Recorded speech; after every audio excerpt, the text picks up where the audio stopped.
In the world of animation, a well-designed character is said to be instantly identifiable by their silhouette alone. When it comes to football, in eras gone by, even if the players were replaced by generic grey blobs, many teams had such a distinctive playing style that they would instantly be recognizable. Be it Fergie's flying wingers whipping in crosses, Wenger's exquisite Arsenal passing sides, or Brazil's classic dribble-heavy teams. But now, if a side has a physical fullback tucking in to form a back three in the build-up, would that be Nagelsmann and Pavard, Xavi and Araujo or Koundé, or would it be Pep Guardiola and Kyle Walker? Or if it was a midfield box instead, would that be Klopp's last Liverpool side with Trent tucking in, Tuchel's Chelsea, or Arteta or Pep with Zinchenko moving into that midfield? And if the side generally attacked in a 3-2-5 formation, which team would come to mind? You get the point. Football has become seemingly more and more homogeneous, and for many, the blame lies squarely at the feet of Pep Guardiola. This way of playing, popularized by Pep Guardiola, is Juego de Posición, a philosophy focused on creating superiority over opponents in one of two ways. Firstly, quantitative superiority, which is getting more numbers around the ball than the opposition, allowing the side to have an extra man. Or qualitative superiority, which is having a 1 versus 1 situation where the attacker is of higher quality than the opposition's defender, allowing them to get past. The issue isn't with the philosophy itself, but with the fact that many teams have converged on a similar Pep Guardiola-esque approach to achieve these goals, meaning that at times, teams can look like they are simply clones of one another, with a different name on the back of the shirt. So it may not be the style of play that some find tedious, but rather the mental fatigue of seeing so many sides trying to replicate the same patterns. A bigger complaint against Pep is that to achieve numerical overloads around the ball often involves an intricate system, and this prioritization of the system rather than the players has led to individuality being stripped from players. So not only have teams as wholes become more similar, players now opt for more controlled 5 to 10 yard passes rather than risky flair maneuvers. The most commonly cited example of this is Jack Grealish, who has transitioned from the dynamic star of the team at Aston Villa to a forward who prioritizes retaining possession at Manchester City. But the reason for this is simple. An unfortunate truth is that football is a results-based business, so naturally, managers and clubs will model what works. The perfect example of this was when Conte blazed through the Premier League, winning the trophy and leaving a list of broken records in his wake, thanks to his back three system. All of a sudden, the use of the back three in the Premier League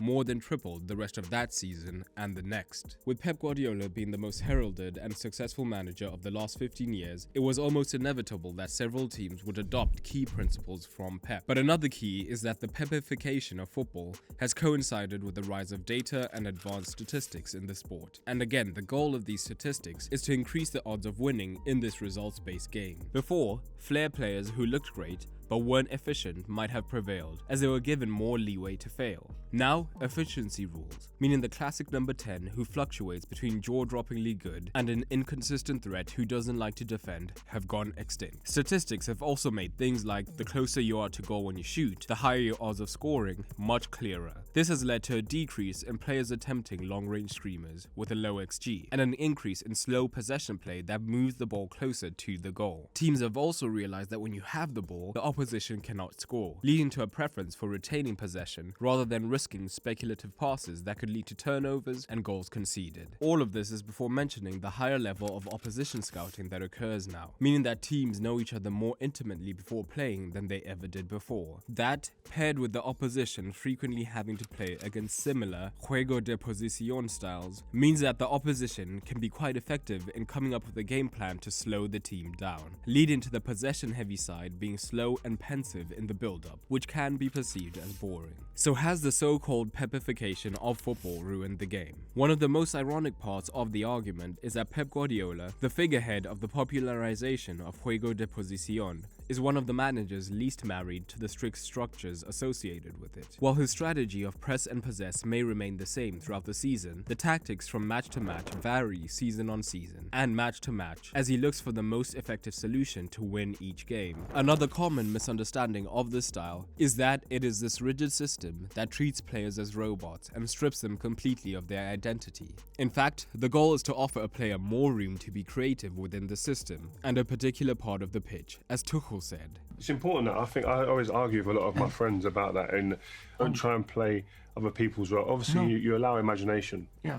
But Of if course. you're trying to be 2 or 3 different things, it's not going to be successful. No, not at all, not at all. And it's very important that we don't suppress creativity. The opposite. But in your room, in your space, in that moment where you are protected, please find your solution. I will never tell Neymar what to do in a certain closed space because he will find a solution I never dream about. So if an attacking midfielder, like De Bruyne for example, doesn't have to worry about coming deep and moving across the pitch to help in the build-up, and instead can trust his teammates to do that, all of his attention can be directed to trying to be as creative and influential as he can in this region when he does receive the ball. Additionally, the search for overloads around the pitch has meant that the more technically gifted every player is, the better the chances of getting those overloads. This has actually led to a rapid evolution in several positions, such as goalkeeper, centre-back, fullbacks, and to a lesser extent defensive midfielders, who in the past were almost purely functional on the ball in these positions, and now have had to dramatically increase their technical ability as well as their positional awareness. This rapid evolution and potential for continued change is an exciting prospect and the opposite of boring.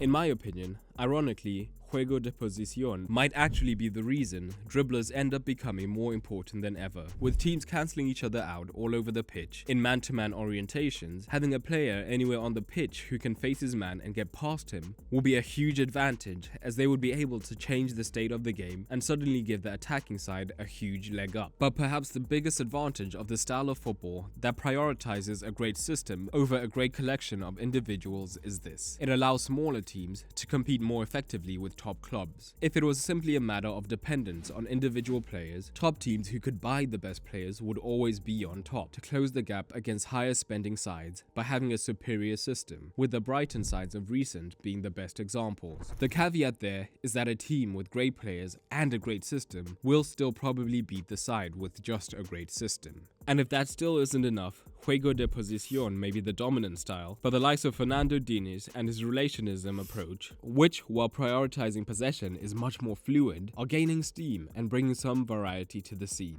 Not to mention Carlo Ancelotti's various free-flowing iterations of Real Madrid that have seen continued success in recent years. Football tactics tend to come in cycles, with different styles becoming the most effective until their kryptonite is discovered and dismantles that style. But I want to hear your thoughts on how Pep has changed modern football. If you like this video, check out this one, examining Pep's weirdest tactical season. Click on screen now.